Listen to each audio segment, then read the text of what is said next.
Dear audience, آج کے اس life changing session کے اندر آپ سب حضرات کو خوش آمدید کہتا ہوں۔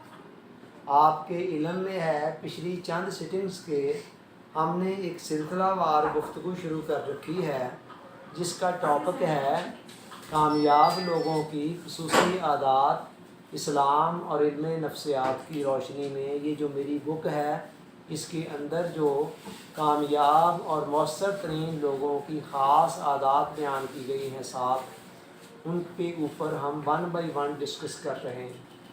6 عادتیں ہم پچھلی سٹنگ تک مکمل کر چکے ہیں۔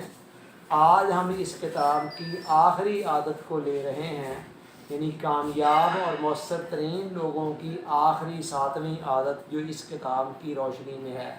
آج ہم اس کو ڈسکس کرنے جا رہے ہیں۔ اس آخری عادت کا عنوان ہے صلاحیتوں کی تجدید کرنا۔ اس عادت کو سمجھنے کے لیے 2-3 مثالوں پر غور کریں تو بات ذرا اچھی طرح سے سمجھ میں آ جائے۔ پہلی مثال جو اس کتاب کے اندر دی گئی ہے وہ یہ ہے کہ آپ ایک جنگل میں جا رہے ہیں، وہاں ایک آدمی آرے کے ساتھ درخت کو کاٹ رہا ہے، کسی بہت موٹی شاخ کو کاٹ رہا ہے، اور آپ دیکھتے ہیں وہ پسینے سے شرابور ہے اور کافی تھکا ہوا ہے اور اس کی آری بھی بڑی آہستہ آہستہ چل رہی ہے۔ آپ اس سے پوچھتے ہیں کہ آپ کتنی دیر سے یہ کام کر رہے ہیں؟ وہ کہتا جی مجھے 2 گھنٹے ہو گئے ہیں، میں لگاتار یہ کام کر رہا ہوں۔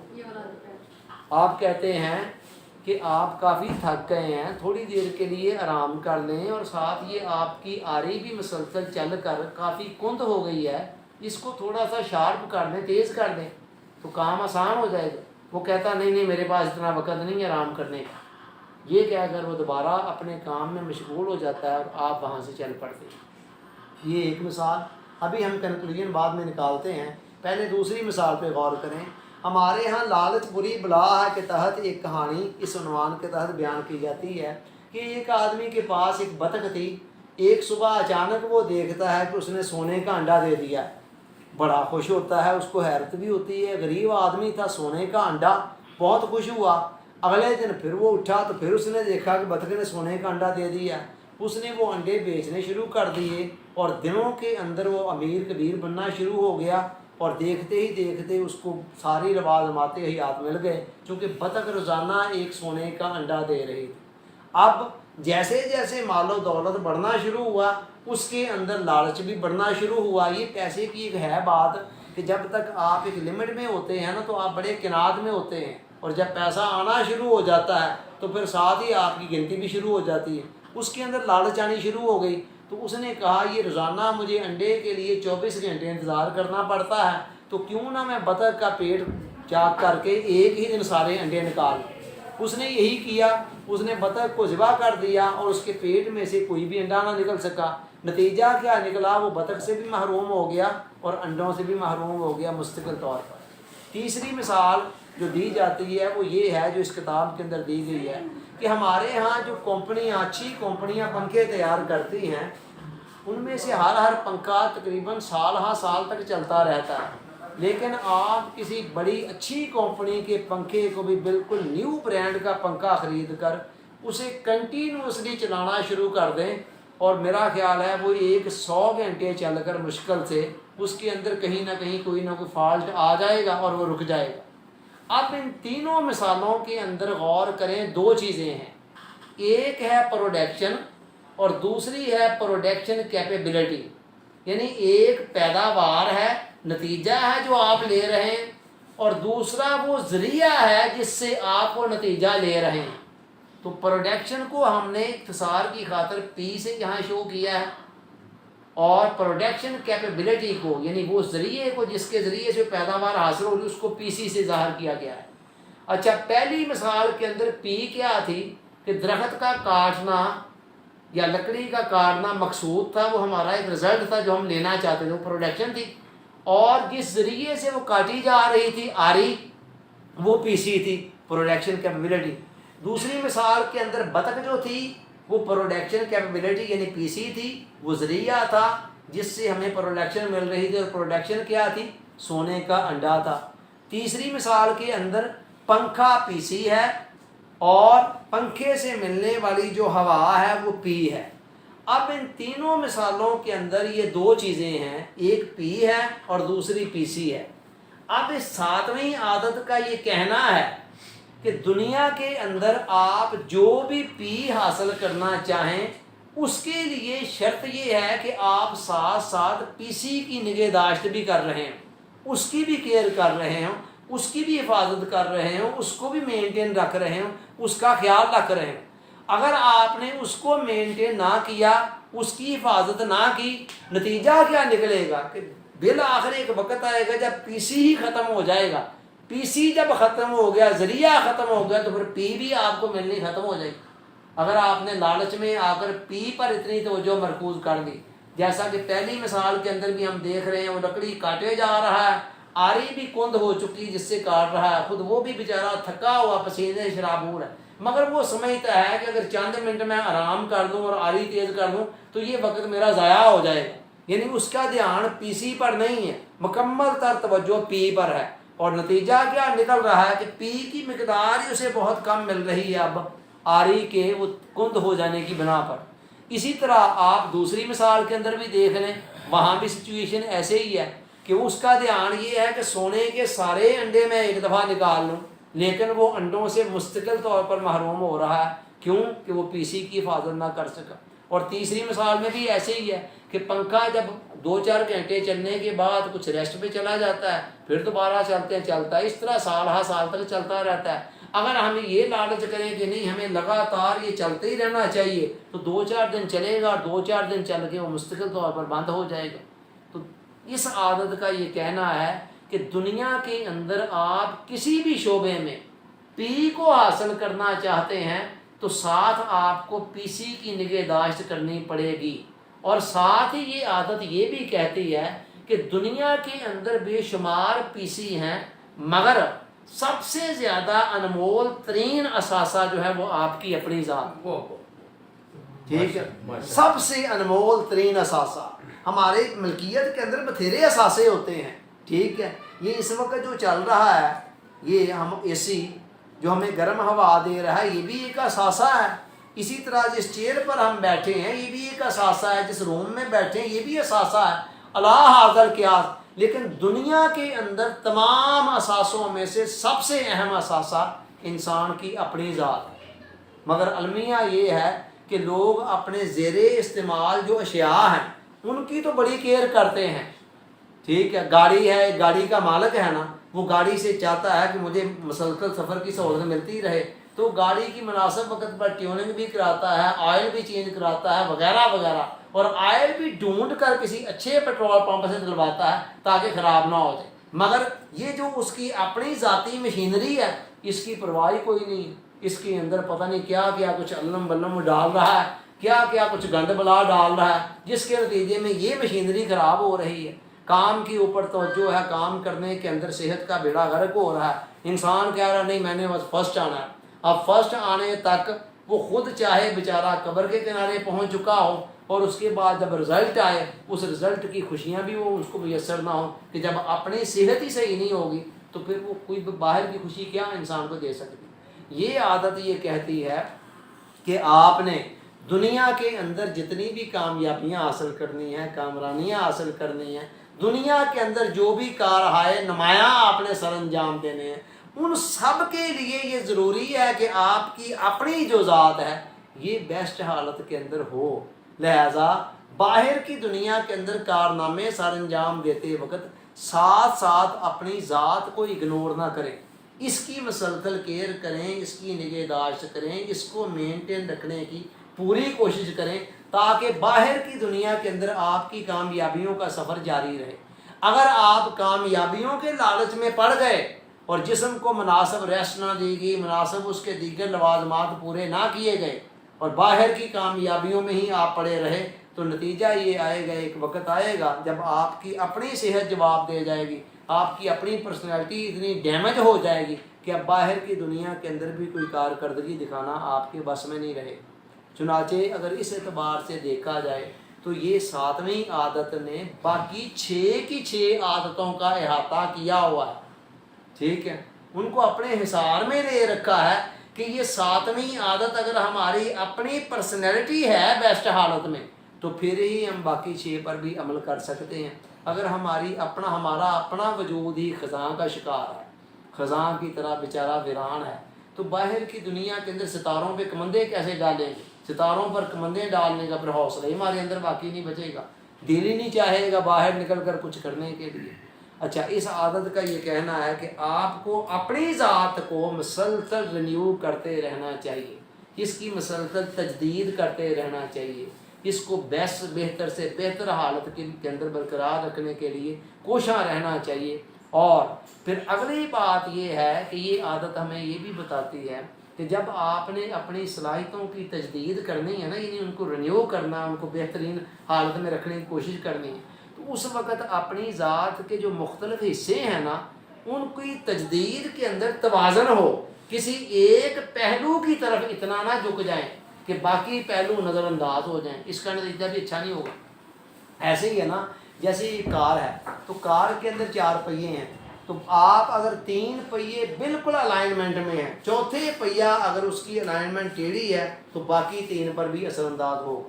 اینڈ اسی طرح ہماری شخصیت کے اندر 4 مین حصے ہیں، 4 مین حصے ہیں۔ سب سے پہلے ہمارا یہ جسم ہے، اور جسم کے یہ ظاہری اعضاء ہیں جو نظر آ رہے ہیں سر سے لے کر پاؤں تک۔ دوسرا حصہ کیا ہے؟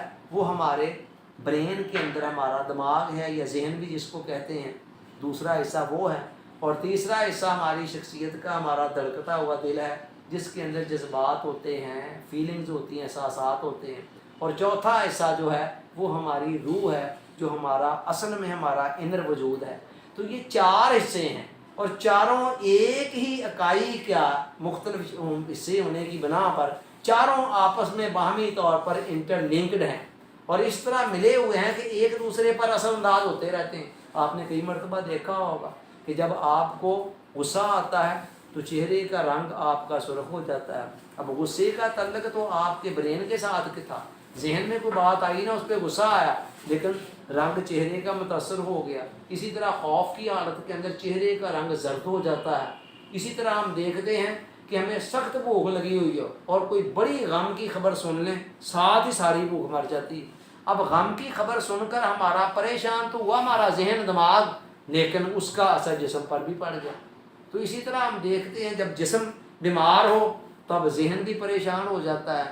آپ کو سر درد ہو رہی ہے یا دانت میں درد ہو رہی ہے تو ذہن بھی اس وقت پرسکون نہیں ہوگا، پریشان ہوگا، روح بھی بے چین ہوگی، وغیرہ وغیرہ۔ تو یہ چاروں کے چاروں حصے ایک پرسنالٹی کے مختلف پارٹس ہونے کی بنا پر ایک دوسرے کے ساتھ اس طرح انٹر لنکڈ ہیں کہ ایک دوسرے کو متاثر کرتے بھی رہتے ہیں اور ایک دوسرے سے متاثر ہوتے بھی رہتے ہیں۔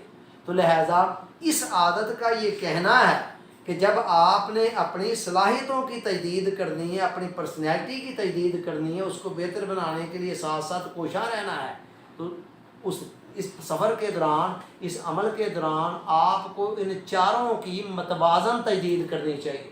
یعنی ایسے نہ ہو کہ آپ جسم کو ہی سب کچھ سمجھ کر اس کی طرح مائل ہو جائیں اور سارا وقت جسم کو بنانے، سنوارنے، نکھارنے کے اندر صرف کرتے چلے جائیں۔ نتیجہ کیا ہوگا؟ باقی تینوں حصے جو ہیں وہ کمزور رہ جائیں گے، ویک ہو جائیں گے، اور یہ آپ کی عدم توازن جو ہے نا، یہ آپ کی پرسنالٹی کے اندر بھی منفی اثرات مرتب کرے گا۔ اسی طرح اگر ایسا ہو گیا آپ نے جسم کو اگنور کر کے جس ذہن کو پالنا پوسنا شروع کر دیا، ہر وقت مطالعہ، نہ کھانے کی پرواہ، نہ پینے کی پرواہ، نہ آرام کا دھیان، نہ کوئی اور، تو نتیجہ کیا ہوگا کہ برین کے اندر تو ممکن ہے بتھیری معلومات جمع ہوتی چلی جائیں، مگر جب جسم کمزور ہوتا چلا جائے گا تو اس کے نتیجے میں بالآخر دماغی کارکردگی میں متاثر ہوگی۔ یہی معاملہ ہماری روح کا بھی ہے۔ تو یہ چاروں کے چاروں اسی طرح ہمارے دل کا معاملہ ہے۔ تو اس عادت کا یہ کہنا ہے کہ ان چاروں کی آپ کو متواتر مین کنٹینیوسلی، تسلسل کے ساتھ، اور متوازن، ایک توازن کے ساتھ، ایکولیبریم کے ساتھ ان کی چاروں حصوں کی تجدید کرتے رہنا چاہیے۔ اب ہم تھوڑا سا آگے بڑھتے ہیں اور دیکھتے ہیں کہ چاروں کی متوازن تجدید سے کیا مراد۔ سب سے پہلے تھوڑا سا ان چاروں پوائنٹوں کو نا ہم ایکسپلین کرنے کی کوشش کرتے ہیں مختصر وقت کے دوران۔ سب سے پہلے میں نے بتایا کہ ہمارا یہ جسم ہے، یہ جسم جو ہے قدرت کا انمول ترین شاہکار ہے، جس کی کوئی مثال دنیا میں دوسری نہیں ہے۔ اللہ تعالیٰ نے 4 قسمیں کھا کر فرمایا لقد خلقنا الانسان فی احسن تقویم، ہم نے انسان کو بہترین شکل و صورت کے اندر پیدا کیا۔ تو یہ دیکھیں سر سے لے کر پاؤں تک جتنے اعضاء ہیں، ہر عضو اتنا قیمتی ہے کہ جس کا کوئی نعم البدل نہیں ہے۔ یہ ایک آنکھ اگر خدا نہ خواستہ ہماری ضائع ہو جائے تو کتنے میں ملے گی، اور جو ملے گی وہ لگ بھی گئی، کیا وہ عین اسی طرح فٹ آ جائے گی؟ یہ ہمارا بعض اوقات ہمارے ایسے پیشنٹ جن کا جگر خراب ہو جاتا ہے، ڈاکٹر کہتے ہیں جگر چینج کرائیں، تو جگر میرے علم کے مطابق ابھی تک تو پاکستان میں تو چینج ہوتا ہی نہیں ہے، اس کے لیے چائنا یا کسی دوسرے ملک میں جانا پڑتا ہے، اور جو میرے نالج کے مطابق ہے اس پر کوئی 1 کروڑ کے لگ بھگ خرچہ آتا ہے، اور پھر اس کے بعد بھی کوئی 100% گارنٹی نہیں ہے کہ بندہ بچ جائے گا، صحیح ہو جائے گا، یا وہ عین اسی طرح وہ معاملہ چلے گا جو نیچرل انداز میں قدرت نے۔ تو قدرت نے یہ جگر ہمیں ویسے ہی دیا ہوا ہے۔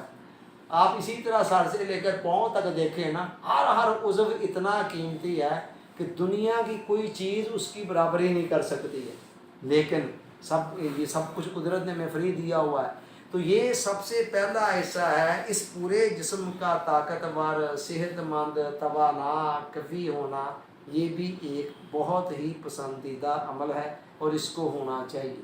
حضور علیہ السلام نے فرمایا المؤمن القوی خیر من المؤمن الضعیف، کہ جو طاقتور اور قوی مومن ہے نا وہ اللہ کے نزدیک کمزور مومن سے زیادہ پسندیدہ۔ خیر دونوں میں ہی آقا نے فرمایا دونوں میں خیر بلائی ہے، مگر یعنی جسمانی طاقت کو بھی اللہ کی بارگاہ میں نا ایک پلس پوائنٹ کے طور پر لیا جاتا ہے۔ اسلام کے اندر، دین کے اندر، خود بنی اسرائیل کے حوالے سے قرآن بتاتا ہے ایک موقع پر حضرت طالوت کو امیر مقرر کیا گیا۔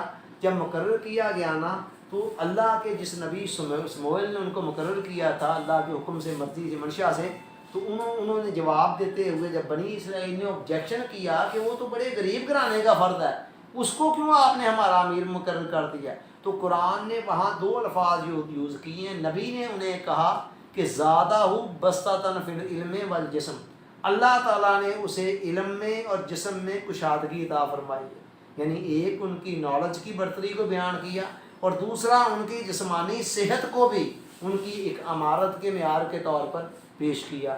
ایسے ہی حضرت شعیب علیہ السلام کی بیٹی اپنے باپ سے کہہ رہی ہیں قرآن کے بقول کہ موسیٰ علیہ السلام کو اپنے ہاں ملازم رکھ لیں، ابھی تک ان کو نبوت نہیں ملی تھی، نبوت بعد میں ملی ہے، تو رکھ لیں۔ تو ساتھ دلیل کیا دے رہی ہے؟ کہتی ہیں انا خیرہ من استاجرت القوی الامین، کہ جو آپ ملازم رکھا جائے نا اس کے اندر یہ 2 خوبیاں ہونی چاہیے، ایک یہ اس کو طاقتور ہونا چاہیے، اور دوسرا یہ اس کو دیانتدار ہونا چاہیے۔ تو یہاں بھی جسمانی طاقت کو قرآن ایک پلس پوائنٹ کے طور پر لے رہا ہے، اور آقا نے فرمایا نعمتان مقبول فیما کثیر من الناس الصحت والفراغ، کہ 2 نعمتیں ایسی ہیں جن کے حوالے سے اکثر لوگ جو ہیں وہ خسارے میں رہتے ہیں۔ فرمایا نمبر 1 صحت ہے اور نمبر 2 فراغت ہے۔ تو صحت کو حضور علیہ السلام نے اللہ کی بہت بڑی نعمت قرار دیا۔ تو آپ یہ سمجھ گئے ہیں، تو اس جسمانی صحت کو مینٹین رکھنا یہ ہماری ذمہ داری ہے۔ یاد رکھیں کسی چیز کو بگاڑ کی طرف لے جانا ہونا، خرابی کی طرف، زوال کی طرف، تو وہاں آپ کو کوئی اسٹرگل کرنے کی ضرورت نہیں ہے، ٹھیک ہے؟ زوال کی طرف جانے کے لیے ایک بندے کو جاہل بنانا ہے تو جاہل بنانے کے لیے کوئی اسٹرگل نہیں کرنی، کوئی کسی مدرسے میں داخل نہیں کرانے کی ضرورت، بس ٹھیک ہے اسے رہنے دے اس کی حالت پر، جاہل ہو آٹومیٹکلی ہے ہی۔ لیکن اگر اسے عالم بنانا ہے تو عالم بنانے کے لیے تو اس کو محنت کرنی پڑے گی، مدرسے میں، اسکول میں، کالج میں، یونیورسٹی میں داخلہ لینا پڑے گا۔ اللہ حاضل کیا۔ تو اسی طرح جسمانی صحت کے اندر سب سے پہلا پوائنٹ جو ہے نا وہ غذا کا ہے۔ غذا سب سے بنیادی اولین چیز ہے صحت کو بنانے میں اور صحت کو بگاڑنے کے اندر۔ تو غذا کے اندر کیا ہے؟ بڑی باتیں ہیں لیکن ہم نے تو جسٹ 2-3 منٹ کے اندر اس نقطے کو واضح کر کے آگے بڑھنا ہے کہ غذا کے اندر سب سے پہلے یہ ہے کہ غذا ہماری بیلنسڈ ہو، متوازن ڈائٹ ہو۔ اب متوازن ڈائٹ کی ڈیفینیشن آپ آگے پیچھے پڑھتے رہیے گا کہ جو جسم کو جو ضروری لوازمات چاہیے اس غذا کے اندر وہ سارے لوازمات موجود ہوں۔ پھر یہ بھی ہے کہ ہمارے مزاج کے موافق بھی ہو۔ ایک شوگر کا پیشنٹ ہے تو شہد بڑی اچھی چیز ہے، یا اور کوئی کھجور بڑی اچھی چیز ہے میٹھی، لیکن اس کے لیے ایک مقدار سے زیادہ لینا نقصان دہ ہو جائے گا، ٹھیک ہے، اللہ حاصل کیا، تو مزاج کے بھی موافق ہو اپنے جسمانی. اور پھر یہ ہے کہ جتنی انسان کی قوت ہاضمہ ہے نا، تیسرا پوائنٹ، وہ قوت ہاضمہ کے بقدر ہو. سونے جیسی چیز بھی آپ کھا لیں، اگر آپ نے اپنی جسمانی کیپیسٹی سے، اپنی قوت ہاضمہ کی کیپیسٹی سے بڑھ کر کھائی ہے تو وہ آپ کے کسی کام کی نہیں، الٹا آپ کو نقصان دے گی. اور اس کے علاوہ بھی پھر کئی متفرق پوائنٹ غذا کے اندر آ جاتے ہیں، زیادہ گرم نہ ہو، باسی نہ ہو، زیادہ ٹھنڈی نہ ہو، اللہ حاضل قیاس، زیادہ مرغن نہ ہو، زیادہ تلی ہوئی نہ ہو، اس کے بھی بہت سارے قیمتی اجزاء ضائع ہو جاتے ہیں. اللہ حاضل کی یہ ساری چیزیں غذا کے اندر آتی ہیں. اس کے بعد غذا کے بعد پھر ورزش ہے، ایکسرسائز. ڈیلی بیسس کے اوپر انسان اپنی جسمانی ضرورت کے مطابق، مزاج کے مطابق کچھ نہ کچھ ایکسرسائز، اس کی بھی کئی شکلیں ہیں، انسان دیکھ لے کہ مجھے کون سی سوٹ کرتی ہے.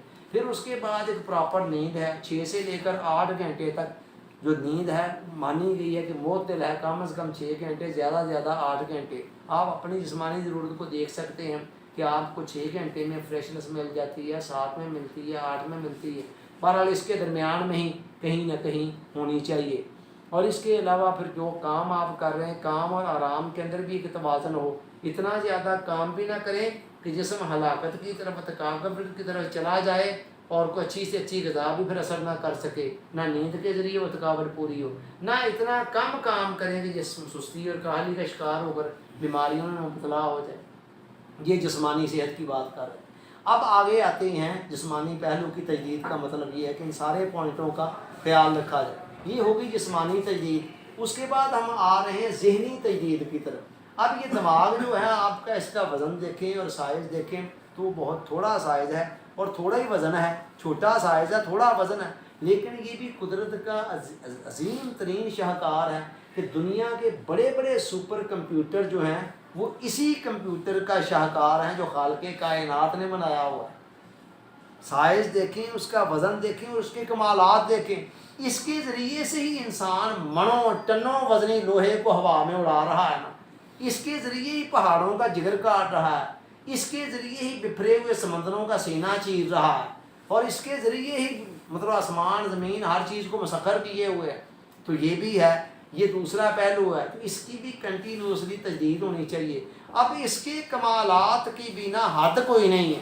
آپ یہ دیکھیں، قرآن کہتا ہے کہ فرشتوں کو جب اللہ تعالیٰ نے کہا آدم علیہ السلام کو کہ فرشتوں کے سامنے فرمایا علّمَ آدم الاسماء کلھا، اللہ تعالیٰ نے آدم علیہ السلام کو تمام چیزوں کے نام سکھا دی اور فرشتوں کے سامنے کہا کہ تم کہتے ہو اس کو بنانے کی کیا ضرورت ہے، ذرا ان باتوں کے جواب تم دے سکتے ہو؟ اگر تم نہیں دے سکتے، یہ بتا سکتا ہے تو پھر سمجھ لو کہ میں نے کوئی سوچ سمجھ کر ہی اس کو بنایا ہے.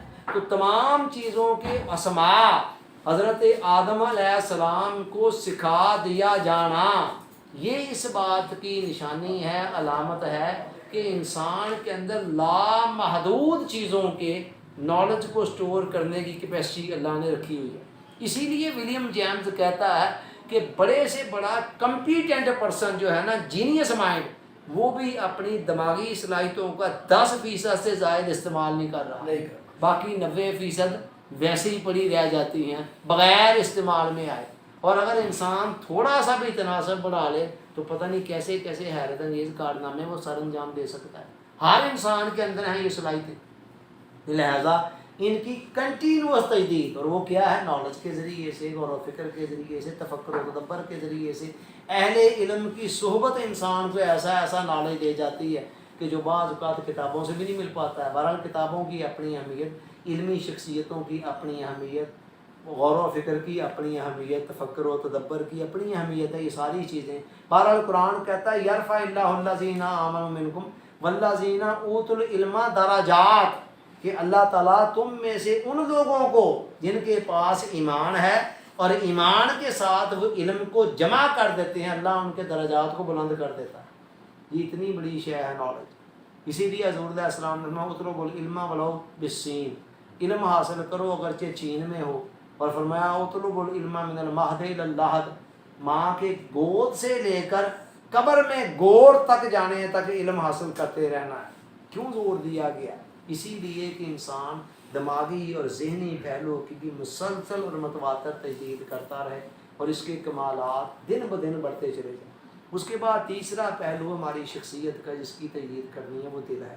دل کا ایک ہے طبی پہلو، میڈیکل پوائنٹ آف ویو سے یہ خون کو پمپ کرنے والا ایک آلہ ہے پورے جسم کو۔ ڈاکٹر حضرات تو اس سے زیادہ کچھ ماننے کے لیے تیار نہیں ہے، وہ کہتے ہیں جی بس دل کا کام صرف اتنا ہی ہے۔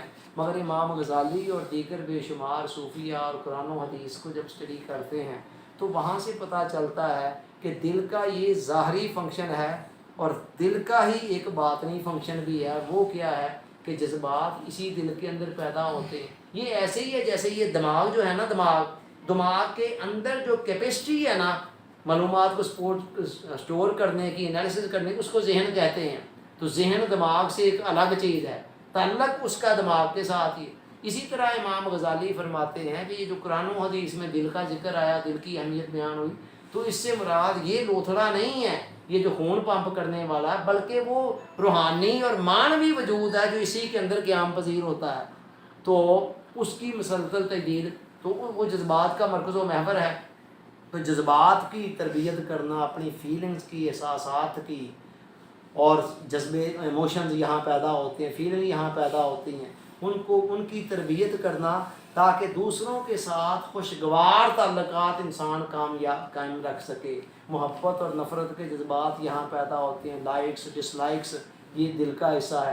تو حضور علیہ السلام نے فرمایا تودد الی الناس نصف العقل، فرمایا لوگوں کے ساتھ پیار اور محبت سے رہنا یہ آدھی عقل مندی ہے۔ یعنی آدھی عقل مندی صرف اس بات میں ہے کہ آپ جس ماحول میں، جس سوسائٹی میں، جس سراؤنڈنگ میں رہ رہے ہیں نا، ان کے ساتھ آپ کے تعلقات بڑے خوشگوار۔ تو یہ کیا ہے؟ یہ دل کی تربیت سے آتی ہے، جذبات کو مینیج کرنے سے، فیلنگز کو مینیج کرنے سے آتی ہے۔ اور چوتھا اور آخری حصہ جو ہے وہ کیا ہے؟ وہ ہے ہماری روح جو دکھائی نہیں دے رہی ہے۔ کائنات کا نظام اس کائنات کے کریٹر نے، ڈیزائنر نے، خالق نے اس طرح کا بنایا ہے کہ یہاں ہر وجود کا ایک ظاہری پہلو ہے، ایک باطنی پہلو ہے۔ اچھا، ظاہری پہلو سامنے نظر آ رہا ہوتا ہے، باطنی پہلو نظر نہیں آتا، لیکن جو نظر نہیں نہ آ رہا ہوتا اصل چیز ہی وہ ہوتی ہے۔ اب دیکھ لیں، جسم نظر آ رہا ہے نا، روح جو ہماری اصل تھی، قرآن نے کہا انی خالق بشرا من صلصال من حمأ مسنون فَإِذَا سَوَّيْتُهُ وَنَفَخْتُ فِيهِ مِن رُوحِي فَقَعُوا لَهُ ساجدین، کہ میں ایک سیاہ بدبودار گارے کی کھنکھناتی ہوئی مٹی سے ایک پیکر بنا رہا ہوں، لیکن جب اس کی اندر اپنے نور کا چراغ جلا دوں گا نا، اپنی روح پھونک دوں گا، پھر تم نے اس میں سجدے میں گر پڑنا۔ تو سجدہ پھر اس کا مطلب ہے گریٹنیس کب آتی ہے؟ جب وہ روح آتی ہے۔ اچھا جی، تو روح ہی نظر نہیں آ رہی ہے۔ اسی طرح ایک پھل ہے نا، سیب کا ایک ڈھانچہ ہے ظاہری، اور ایک اس کے انر کے اندر اس کا ذائقہ ہے۔ آپ سیب کے 100 ٹکڑے کر لیں اور ان کا مائکروسکوپک انالیسس کر لیں اور مجھے دکھا دیں کہیں ذائقہ نظر آ رہا ہے، لیکن ذائقے کو سیب سے نکال دیں تو پیچھے سیب کی قدر و قیمت کیا رہ جاتی؟ یہی معاملہ انسان کا ہے۔ انسان کے 1000 ٹکڑے کر لیں، روح آپ کو نظر نہیں آئے گی کہاں ہے، لیکن اسی طرح جسم میں سمائی ہوئی ہے جس طرح سیب کے اندر ذائقہ سمایا ہوا ہے، ٹھیک ہے، اور ساری قدر و قیمت اس روح کی وجہ سے ہی ہے۔ انسان اپنے جسم کو جتنا مرضی پال لے، پوس لے، دیگر حصوں کی جتنی مرضی وہ کیئر کر لے، ان کو امپروو کر لے، مگر جب تک وہ ساتھ اپنی روح کو اگنور کرے گا، روح کی طرف توجہ نہیں کرے گا، روح اگر کملائی ہوئی ہے، بیچاری پجمردہ ہے، کمزور ہے، ضعیف ہے، پیاسی ہے، بھوکی ہے، اس کی کیئر نہیں ہو رہی ہے، تو سارا کچھ جسم کو، ذہن کو بنا سوار کر بھی انسان کی شخصیت کے اندر ایک خلا باقی رہے گا۔ تو یہ 4 حصے ہیں۔ تو 7ویں عادت یہ کہتی ہے کہ ان چاروں حصوں کی کنٹینوسلی متواتر اور متوازن تجدید کا عمل جاری رہنا چاہیے۔ جتنے یہ چاروں حصے بہترین انداز میں آگے بڑھ رہے ہوں گے نا، اسی حساب سے آپ باہر کی دنیا کے اندر کامیابیاں اور کامرانیاں حاصل کر رہے ہوں گے۔ حرف آخر کے طور پر جو بات کہنی چاہتا ہوں وہ یہ ہے کہ یہ وجود اور اس کی تمام صلاحیتیں قدرت کی بہت بڑی نعمت بھی ہیں اور ہمارے پاس امانت بھی ہے۔ ان کے امانت ہونے کا تقاضا یہ ہے کہ ان کی حفاظت کی جائے، اور ان کے نعمت کا شکر یہ ہے کہ ان کو بہترین انداز میں بہترین حالت میں رکھا جائے اور ساتھ ساتھ ان کو بہترین انداز میں استعمال کیا جائے۔ اللہ تعالیٰ کہنے والے کو سننے والوں کو یاد رکھنے والوں کی توفیق عطا فرمائے، آمین۔ آپ سب کا بہت بہت شکریہ۔ اب سوال و جواب آپ کی طرف سے انشاءاللہ